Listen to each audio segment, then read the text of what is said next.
চলুন ফিরে যাই আমাদের আজকের অতিথি অভিনয় শিল্পী মীর নওফেল আশরাফি জিসানের কাছে। ভাইয়া আবার ফিরে এলাম।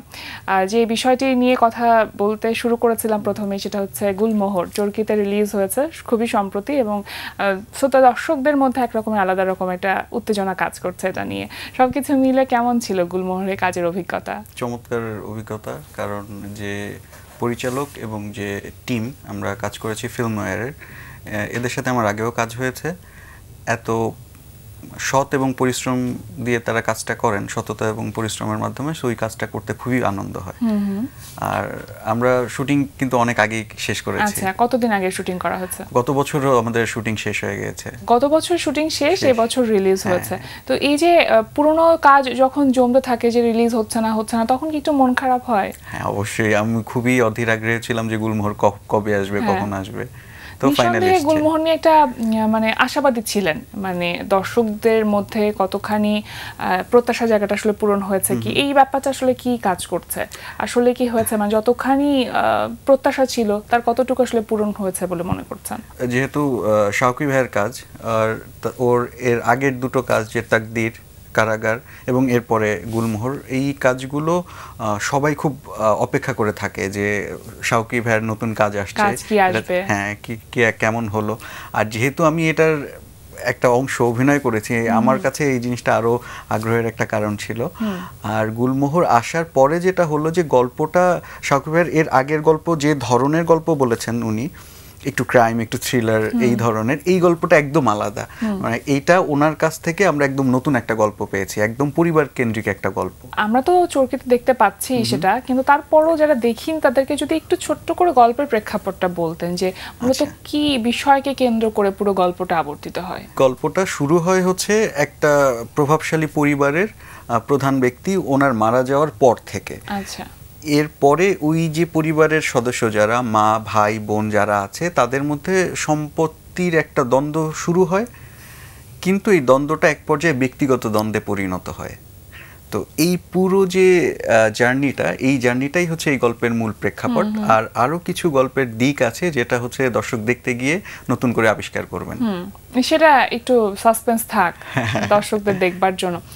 এখানে আপনি কো আর্টিস্ট হিসেবে কাদেরকে পেয়েছেন? আমার মায়ের চরিত্রে সারা জাকের অভিনয় করেছেন, বড় ভাই হচ্ছে ইন্তেখাব দিনার, আমার খুবই পছন্দের অভিনেতা ইমরান নূর ভাই আমার মেজো ভাই, এবং আমার আরেক বোনের চরিত্রে অভিনয় করেছেন হচ্ছে আমাদের সুষমা সরকার আপু রেহনুমা চরিত্রে।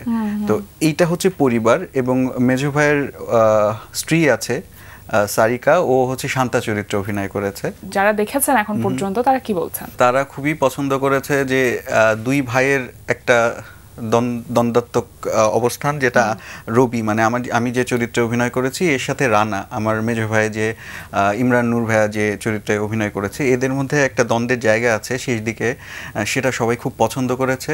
এবং এইটা আমার জন্য খুব একটা ভালো সুযোগ ছিল যে ইমরান ভাইয়ের সাথে একদম স্ক্রিন শেয়ার করা। আমরা একই ইউনিভার্সিটিতে পড়েছি, আমরা একই জেলার, একই থিয়েটারের, কিন্তু স্ক্রিন এত মানে একদম দুইজন সামনাসামনি এত ভালো করে স্ক্রিন শেয়ারের সুযোগ হয়। মানে ব্রাদারহুডের যে ব্যাপারটা, মানে অফ স্ক্রিন ছিল, সেটা অন স্ক্রিন আসলে দেখতে পাচ্ছি।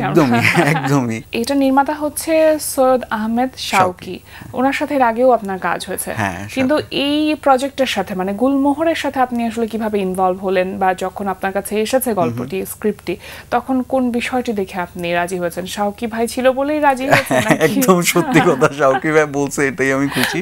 কিন্তু শুরুটা এরকম ভাবে হয়েছে, শাওকি ভাই আমাকে ফোন দিয়ে বলছে যে চুলদাড়ি বড় রাখ।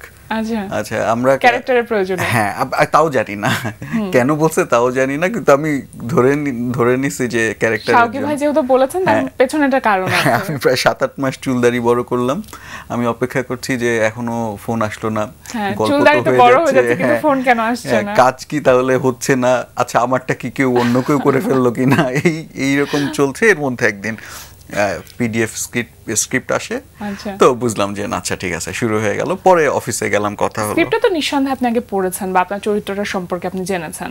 হ্যাঁ, একটা তো হচ্ছে মানে ইনফর্মাল পিডিএফ আমরা পড়েছি, এরপরে হচ্ছে ফর্মালি তো রিডিং হয়েছে। আর ওদের স্ক্রিপ্টটা খুব সুন্দর হয়, বইয়ের মতো।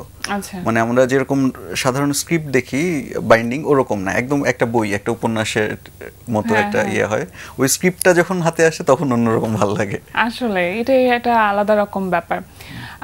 আমাদের কাছে যখন কোনো চরিত্র আসে তখন আমরা সেই চরিত্রকে একরকম ভাবে দেখি, এবং পরিচালক তার জায়গা থেকে আসলে চরিত্রটাকে আর এক রকম ভাবে তৈরি করে। তো সেইখানে কি কিছুটা অমিল ছিল না? আপনি যেভাবে ভেবেছেন আসলে শাওকি ভাই সেভাবে করি, সেই জায়গাতেই আসলে ম্যাচ করেছে?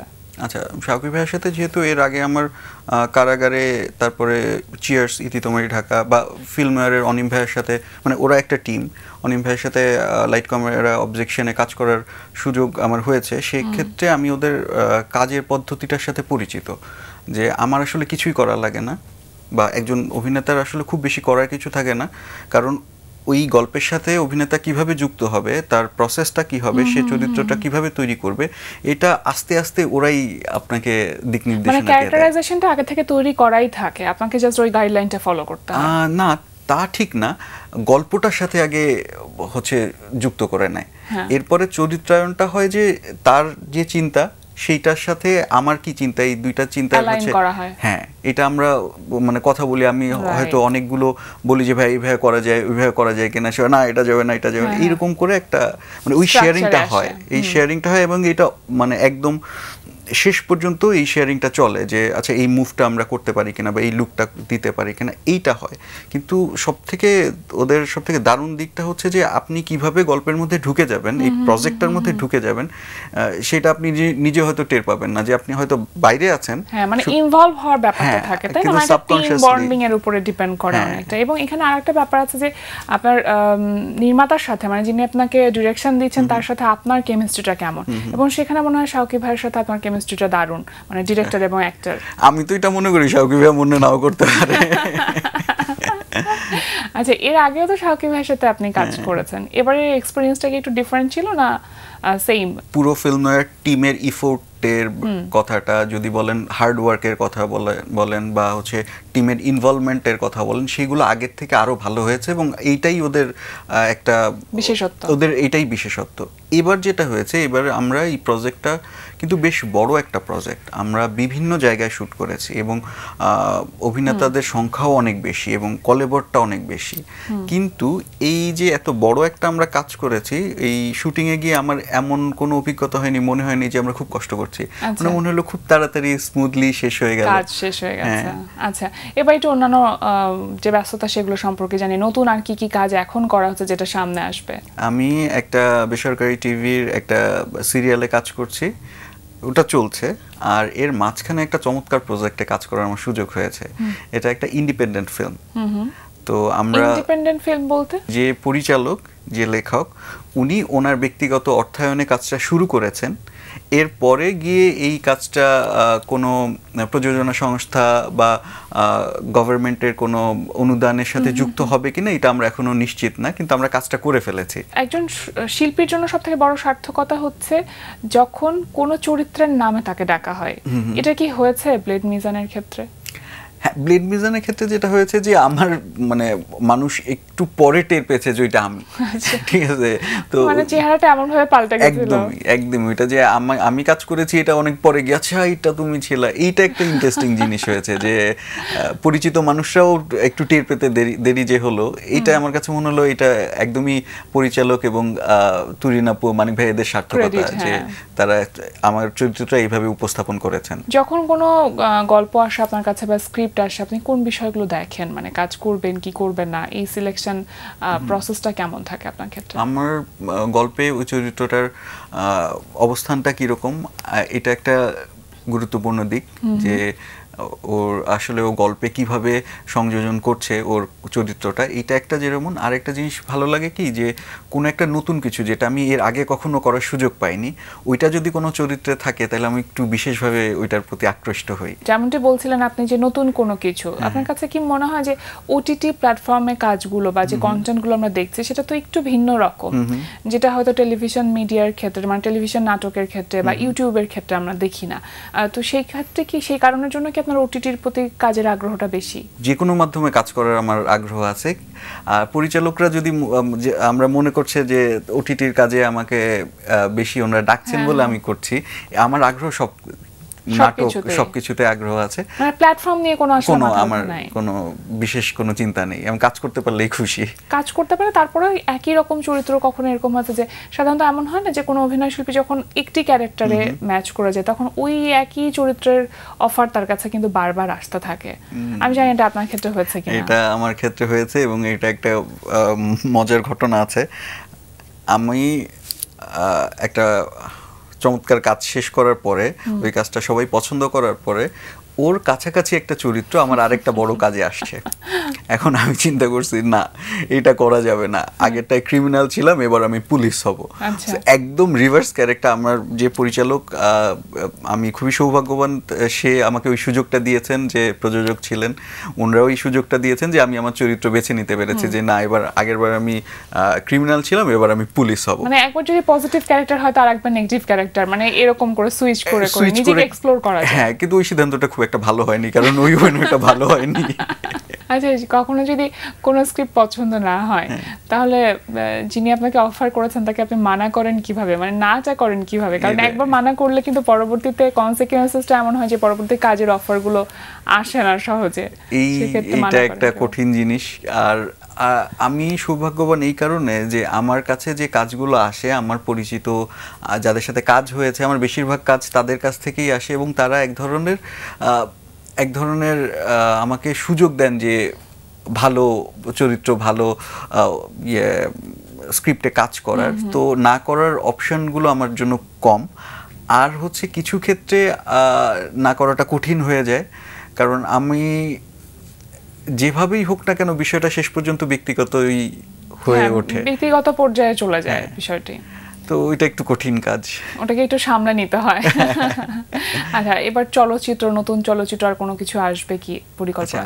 আমার ওই যে কাজটা, আমি ওইটা নিয়ে খুবই আশাবাদী। ওইটার এডিটিং শুরু হয়েছে, কিন্তু আমরা হচ্ছে কাজটার এত জাস্ট শুটটা করে ফেলেছি, কিন্তু এত প্রাথমিক পর্যায়ে আছি, ওটা নিয়ে খুব বেশি আসলে বলার সুযোগও নেই। আর আচ্ছা, আপনি যেহেতু থিয়েটার করেছেন অনেকদিন, মনের মধ্যে কোথাও কি আছে যে পরিচালনার কাজটাও করা যেতে পারে, সেই ক্ষেত্রেও একটু ট্রাই করা যেতে পারে? নাট্যকেন্দ্রের সব থেকে বড় গুণ আমি যেটা দেখেছি নাট্যকেন্দ্রে কাজ করে, যে তারিক আনাম খান সব সময় সবাইকে সব সুযোগ দেন।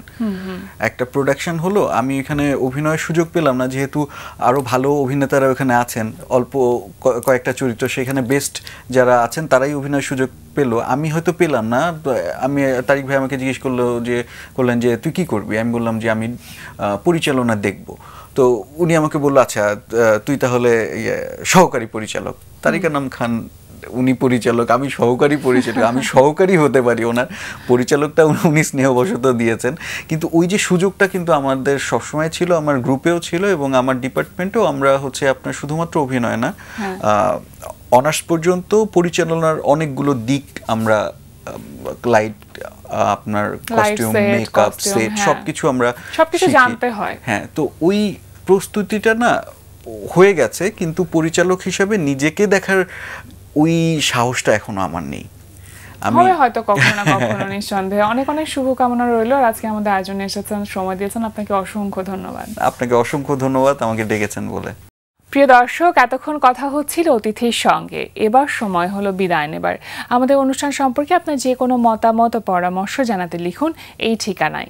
প্রযোজক দিন প্রতিদিন, Bangla vision, note tower, 110 Bir Uttom CR Dutta road, Dhaka 1205। Phone 96320304। আমাদের ইমেল অ্যাড্রেস dinprotidin@banglavision.tv। ব্রিটিশ চলচ্চিত্রকার ও কমেডিয়ান চার্লি চ্যাপলিনের একটি উক্তি বলে বিদায় নেব আজ। তিনি বলেছেন, আমার সব থেকে ভালো বন্ধু হলো আয়না, কারণ আমি যখন কাঁদি তখন সে হাসে না। প্রিয় দর্শক, সবাই ভালো থাকুন, সুস্থ ও সুন্দর থাকুন। আজ সারাদিন সবার জন্য শুভ ও কল্যাণময় হোক।